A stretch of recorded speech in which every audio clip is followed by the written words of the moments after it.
You may not agree or ever admit to its existence, but there is a shadow that lives within all of us, from the most pious of men down to the most vile.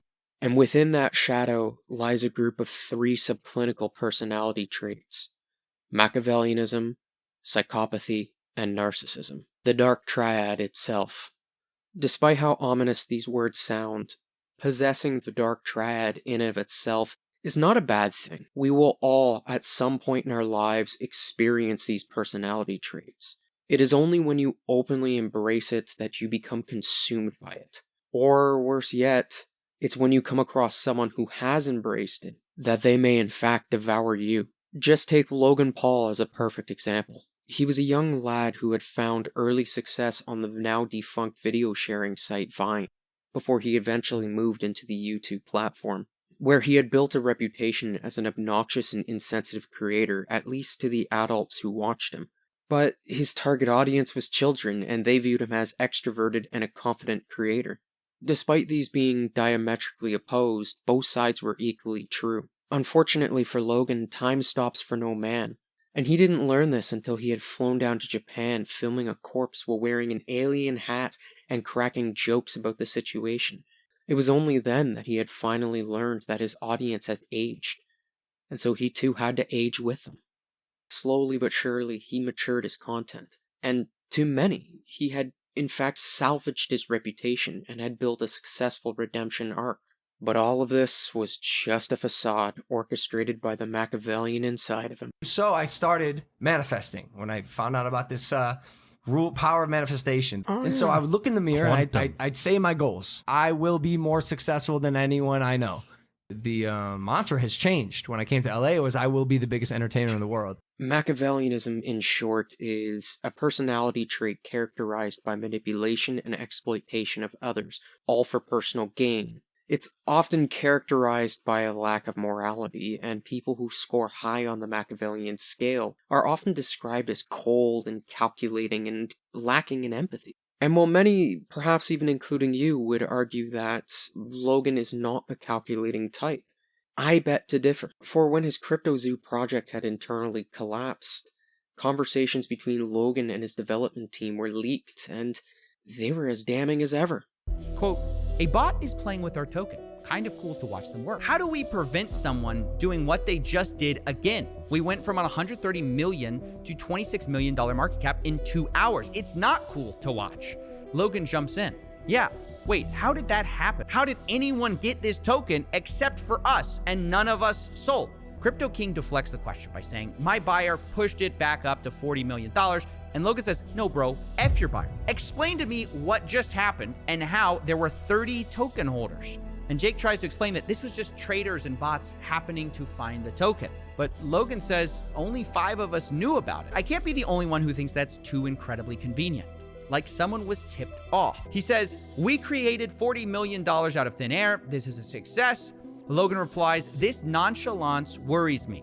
F 40 million. It was at 120 million. I don't know about you, but if conspiring to commit wire fraud and market manipulation at the expense of his believers and followers is not the work of a cold and calculating man, then I quite frankly don't know what is. But he was naive and hired criminals and bad actors. That's what he says in his defense. He failed to profit while other con men ran off. Crypto King Jake stole $6 million. True or not, we had already removed him from the team when we realized he was a bad actor and his motives were purely financial. Conman Eddie, lead developer, stole $1.7 million. True or not, when we learned he was a bad actor as well, he was immediately removed from the team. While myself and Jeff sold nothing. The only problem with that is that Logan was a veteran to the crypto NFT tulip bubble, and he had promoted and pushed another failed project known as Dink Doink, all while claiming to have found a project that he believed in. What up, Dink Doink Telegram? It's me, Logan Paul. I'm doing the same thing as you. Holding my doink. That's what I'm doing. This is a coin I believe in. Like most speculative investments, it pumped and it dumped. Again, I hear you. He was just an investor in a project that he believes in.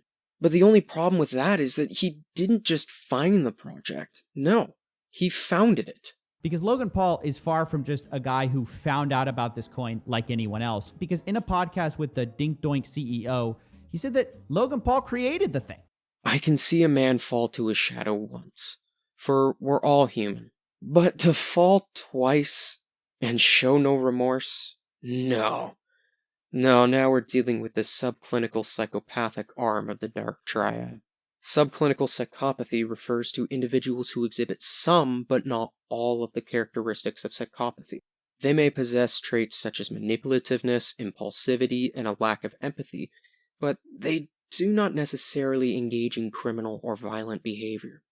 Logan, however, did engage in violent behavior towards animals, a very common link between the psychotic amongst us. He didn't just do this as a child, for that would be forgivable, as children can be cold and cruel like winds upon the sea, and they're just learning about the world around them.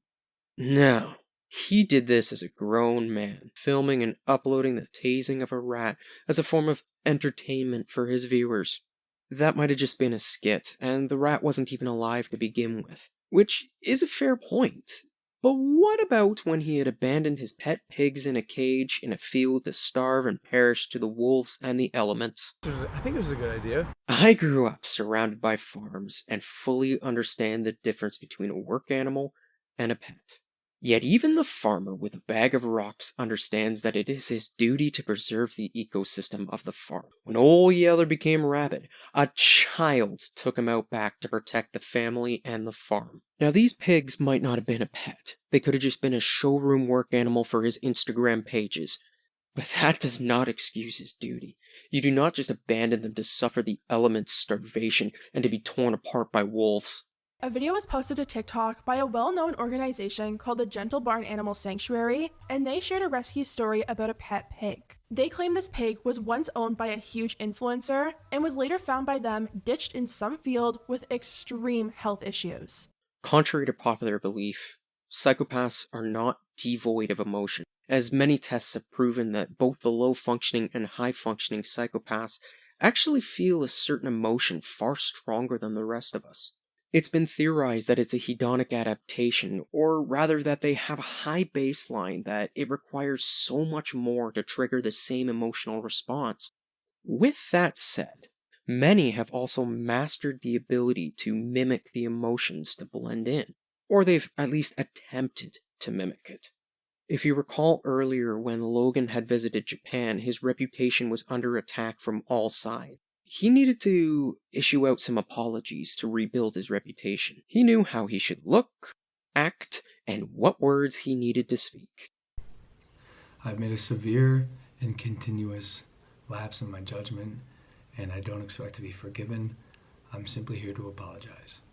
He may be able to mimic the emotion of guilt, but he is by no means a master. His eyes betray that he is reading from a script, and his tone betrays the lack of empathy that his face conveys. His words were as empty as his emotions. I should have never posted the video. I should have put the cameras down and stopped recording what we were going through. There's a lot of things I should have done differently, but I didn't. And for that, from the bottom of my heart, I am sorry. It was this apology that had made Logan the laughingstock of the internet and set into motion his quest to rebuild his shattered reputation. Logan may be a megalomaniac, but he is no fool. He knew that if he were not only to just survive this, but to actually thrive in the future, he would need to wear the mask of a reformed man. To be the image of what people expected him to be, but most importantly, to be worthy of their trust. This is a noble intention. But I ask of you, what can change the nature of a man? The narcissist is obsessed with their outward image, as it is the most reliable way that they have to feel good. They need outside validation for their own internal pain, because contrary to popular belief, narcissism is not excessive self-love, but rather the opposite. And Logan's mask actually cracked for an instant when another turned the mirror to face him. These tears are not crocodilian in nature, for they are the genuine tears of a narcissist confronted with reality. The fan believed that the narcissistic mask was true as it showed and helped him through tough times, and that he could truly see the good inside of Logan. For an instant, Logan genuinely thought, no, he is not. I got a letter from a passenger on a plane. I told him that it was just insane how the reciprocation of energy that had taken place with me at a point in his life. You being there for him and him being there for you. Yeah. Yeah. At one point, I was a light for him. And then when I needed it, he was a light for me. It was only for an instant, as the narcissist needs that mask to survive. And Logan went right back into the narcissistic playbook of morphing criticism to protect his self-image. And truly, you can't blame him for this, as it's human nature and a natural defense mechanism that we all possess, where you put your own undesirable feelings and traits onto another, rather than admitting to their own existence.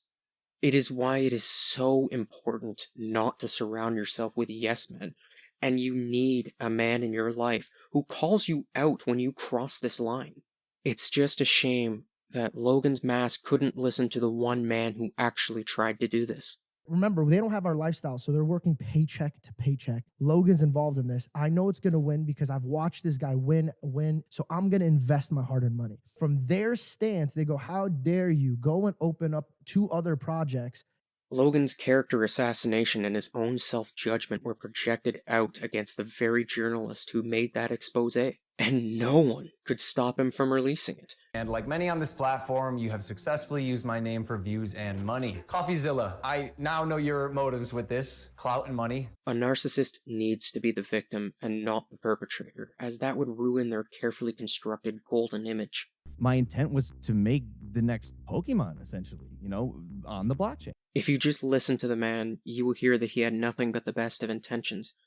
But we all know what road that paves to. It was purely good. I have the best intentions. I only had the best intentions going in. It is here where Logan's positive self-image is truly threatened, and his anger boils up into a narcissistic rage. A rage that only boils up when a sore spot in their true self is seen through their manufactured mask. It is where threats are made and actions become rash. Maybe we could have talked about this if you had reached out to me, personally. Not my manager, Jeff, who is not me, Steven. I suggest you use the money you got from pumping your Patreon to hire a good lawyer. You're gonna need it. When the backlash inevitably struck, Logan doubled down, but he attempted to salvage his situation by making some investors good. I'll bet he did this after he was already called out by the grand community for his disastrous other 2 responses. But this was just trying to save face. Logan's narcissistic mask would not let him take accountability, even going as far as to say that he would not be the scapegoat for others any longer. Unfortunately, it was those who believed in Logan's redemption that were caught in this maelstrom of the Dark Triad. On their side, life savings were lost in the blink of an eye. But for Logan, he's now facing lawsuit after lawsuit. When someone embraces the Dark Triad, everyone loses. Never get involved with one who has embraced it so fully, for that is nothing more than the height of folly.